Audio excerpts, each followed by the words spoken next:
What up, y'all? Appreciate you showing up, hanging out, listening to my dumb ass. Like and subscribe. So it seems like I got to do a song because y'all came through and gave me more than 5 subs in a matter of a couple of days. So I appreciate y'all. So now I got to go get to work. I'm a man of my word, so I will have a song. I'm gonna work on it actually when I get back today. But the main thing is I've been looking at Twitter a little bit.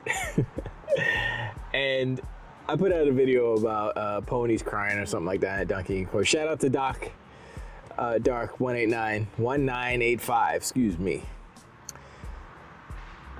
Shout out to you. I watch your videos and stuff. It's good stuff. And I appreciate you diving in the comments and hit me up. Appreciate it. And so the comments on Twitter specifically have been more like,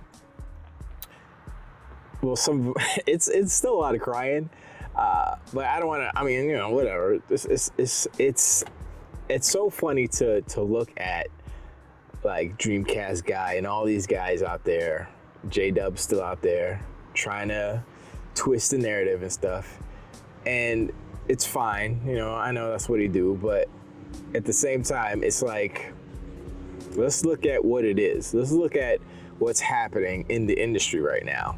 Let's look at how this is making Sony look foolish in a way. I hope I don't get demonetized. I'm not even monetized, so I can't get demonetized. Anyway, copyright strike. Oh, I don't get the money in. Go ahead. Anyway, so you know, my main thing is Sony is looking real foolish, right? I mean, they were looking foolish before, and now they're looking foolish. And now the main thing is that they're getting looked into by the U.S. government. I mean, there was a senator in I believe it was Washington State, obviously, home of Microsoft. So maybe they got some connections there. You never know. I will assume so, because no other senators out of any other state said anything. At least I don't know at this point. But they're looking at Japan. They're looking at Sony and Japan and how the Japanese regulators are allowing Sony to conduct business in this way. Very anti-consumer business and anti-developer business. And I'm like, that's kind of like, it's kind of been, you know, inside, like I've been thinking about it, but I'm like, I haven't articulated it, right? So, and it's mostly like, well, how come Sony can do this and Microsoft can't? How come Sony can have exclusives and Microsoft can't? Sony buys a studio, game's exclusive, right? That's how it works. So if Microsoft buys a studio, game's exclusive, right? Exactly. But no.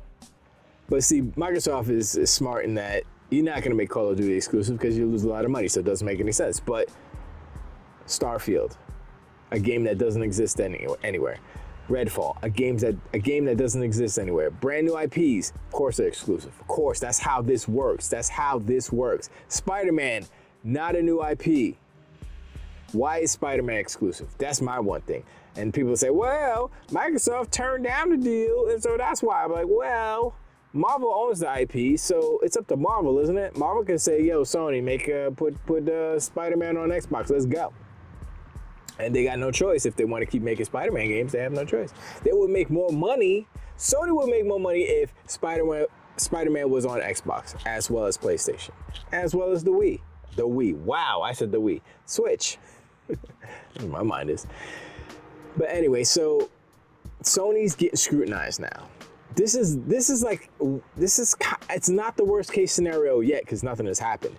But this is turning into the worst case scenario for Sony because I don't know if it was Jim Ryan's idea to talk all the shite, to blah blah blah. Oh my gosh, it's not fair. We're so sad. We're gonna be out of business. When they knew for a fact that was a whole bunch of BS, there's a whole bunch of bullshit, And they're sitting there acting like victims, and they're not. They're the leaders. They're killing everybody in the industry right now. They're number one, blah, blah, blah. So say the ponies. So say the donkey unicorns. Must be true, right? Sure. You look at the numbers, yeah. Sony's got it all. Yeah, they winning. But now all of that bragging, and then all of the opposite of bragging, all of the crying, it's got people confused. Like, wait a second, what's going on here? You know, got people looking like, wait. Microsoft said this. Wait, what's really going on? Then they look into it, and then they say, oh, you charge the devs for crossplay? You doing this? You doing that? You paying off people to not put games on the competition's platform? That's kind of anti-competitive. That is the definition of anti-competitive. So I'm glad Sony's getting their flowers, if you will. I mean, the flowers may be poisonous, but what are you gonna do? That's Sony for you.